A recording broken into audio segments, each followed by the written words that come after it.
Hello বন্ধুরা, welcome to back my channel মিষ্টি মৌসুমি official. তোমরা সবাই কেমন আছো? আশা করি সবাই ভালো আছো। আমি অনেক ভালো আছি। তো আজকে আমার প্রোগ্রাম, যেটা আমি সকাল সকাল বলতে এখন 6:30 বাজে। আমি এখন যাচ্ছি রায়গঞ্জ। আজকে আমাদের খুব একটি জরুরি মিটিং আছে, সেখানে যেতেই হবে। আমার তো ছোট মেয়ে 10 মাসের, সেটা তোমরা সবাই জানো। তারপরেও আমাকে যেতে হচ্ছে, কি করব, কাজ তো ছাড়তে পারবো না, সেই জন্য আমাকে যেতেই হবে। তো সকালে কোনো মতো দুটো বিস্কুট খেয়ে বেরিয়ে পড়লাম। দেখো, এত সকাল যে দোকানপাটগুলো একটিও খুলে নেই, এমন অবস্থা, তবুও আমাকে যেতে হচ্ছে। তো আরেকজন কলেজ মোড়ে ওয়েট করছিলাম কিছুক্ষণ, সে আসেনি। তার জন্য আমি বেরিয়ে পড়লাম যে গাড়িতে অন্তত সিটটুকু রাখি, তাহলে আসবো। এই দেখো, আমরা যাচ্ছি, আমরা দুজন। আমার পাশে আছে সুষমাদি এবং তার পাশে আরও একটু দিদি। তো বেরিয়ে পড়লাম। দেখো, বাইরেটা আজকে গরমটা নেই, গরমটা খুব কম, মেঘলা আবহাওয়াটা খুব সুন্দর। তো তারপরে এটা হচ্ছে কিষানগঞ্জের ওভারব্রিজ, তার উপর দিয়ে আমাদের যাওয়া হচ্ছে। অনেকটা দূরের রাস্তা। আমার তো রায়গঞ্জ যাওয়ার কথা শুনলেই আগেই মাথাটা ঝিমঝিম করে ওঠে। এই মন্দিরটা দেখতে পাচ্ছ, যে চূড়াটা, সেটা কিন্তু কানকির মন্দির।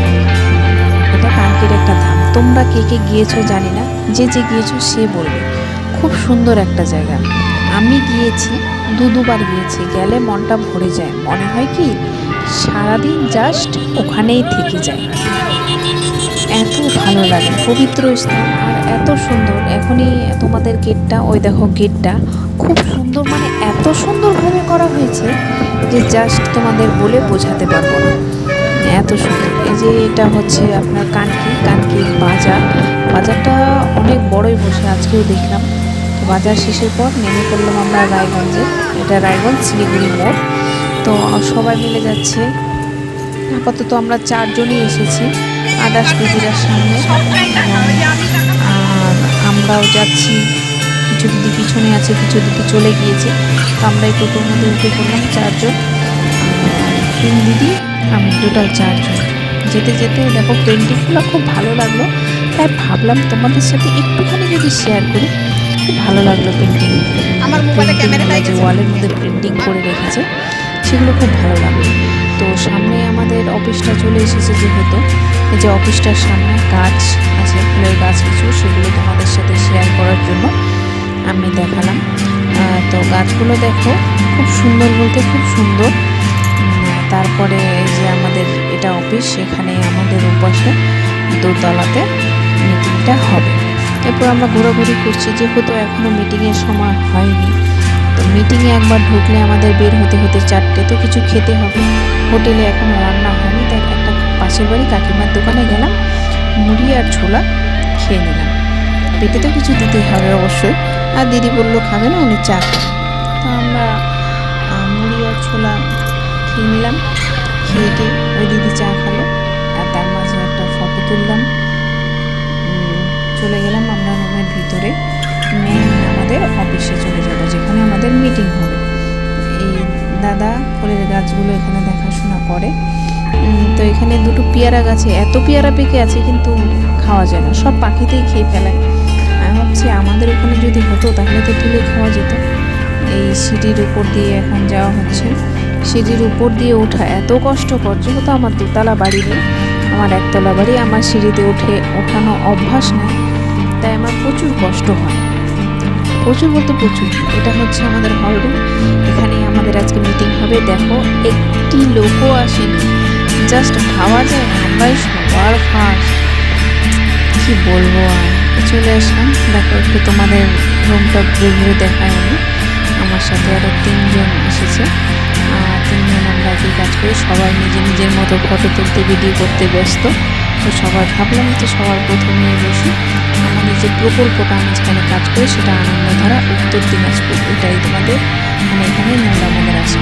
এই যে সবাই সবার মতো রিপোর্ট দেওয়ার জন্য রেডি হয়ে বসে আছে। এখানে সবার একটা ছবি তুলে নিলাম আমরা।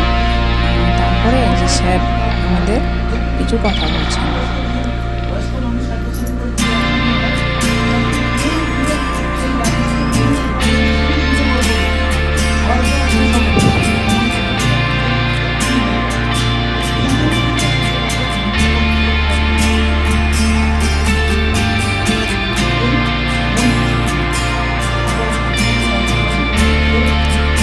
স্যার আমাদের বুঝালেন কিছু আমাদের কাজটা সম্বন্ধে, মিটিং করলেন, তার আরও স্যার ছিল এবং আমরা সেখানে কাজ সেরে বেরিয়ে পড়লাম আবার বাড়ি ফেরার জন্য। বাড়ি তো ফিরতেই হবে।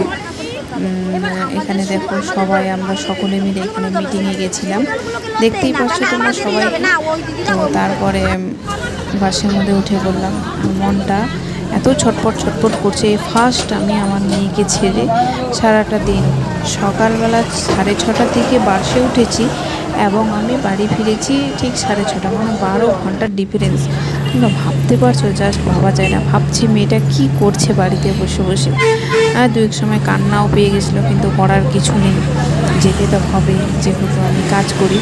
তো রায়গঞ্জ থেকে বাসটা ছাড়া হয়ে গেল। দেখো তোমরা সবাই, এই যে সবে যাচ্ছে বাসটা। আর এখন তোমাদের দেখাবো সেটা হচ্ছে গিয়া কুলিক ফরেস্ট। তোমাদের এখানে কুলিকটা আছে, যে নদীটা, কুলিকটার পাশে যে একটা নদী আছে, ছোট্ট নদী, সেই নদীটা দেখো। আর এই যে পাশ দিয়ে দেখো কুলিক ফরেস্ট, এটা কুলিকের ফরেস্টটা। এটা তো একটা নাম করা জায়গা রায়গঞ্জে, কুলিক ফরেস্ট। আমি যদিও সেখানে গিয়েছি, তোমরা যে না গিয়ে থাকো সেখানে গিয়ে দেখতে পারো। ওখানে অনেক দিনের পাখি, বড় বড় পাখি, অনেক পুরনো গাছ, অনেক কিছু আছে, অনেক কিছু। খুব ভালো, খুবই ভালো জায়গাটা। মানে গেলে একটা প্রাকৃতিক সৌন্দর্যের মধ্যে গেলে নিজেকে হারিয়ে ফেলতে ইচ্ছা করে, এমন টাইপের। মানে বলতে খুবই ভালো লাগে। যে পাশে কয়েকটা বাড়ি আছে, বাড়িগুলোর পরে তোমরা গেটটা দেখতে পারবে, যেটাতে কুলিক গেটটা হয়, যেটাতে কুলিক ফরেস্টটা মেন। এর বাইরে দিয়ে তো শুধুমাত্র গাছপালাগুলোই দেখা যায়, কিন্তু ভিতরে গেলে দেখা যায় মেন জিনিসগুলো কি আছে ভিতরে। পাশে একটি নতুন মানে একটি নদী আছে, পুকুর আছে। এই যে কুলিকের গেটটা পেরিয়ে গেলাম, কিন্তু স্পিডে ছিল গাড়িটা, অতটা দেখানো গেল না। তো তোমরা যদি কোনো দিন যেতে ইচ্ছে করে তাহলে অবশ্যই যাও। Thank you. আজকে এই পর্যন্তই। আগামী আর পরের ভিডিও পরে দেওয়া হবে। থ্যাংক ইউ, সবাইকে ধন্যবাদ দেখার জন্য।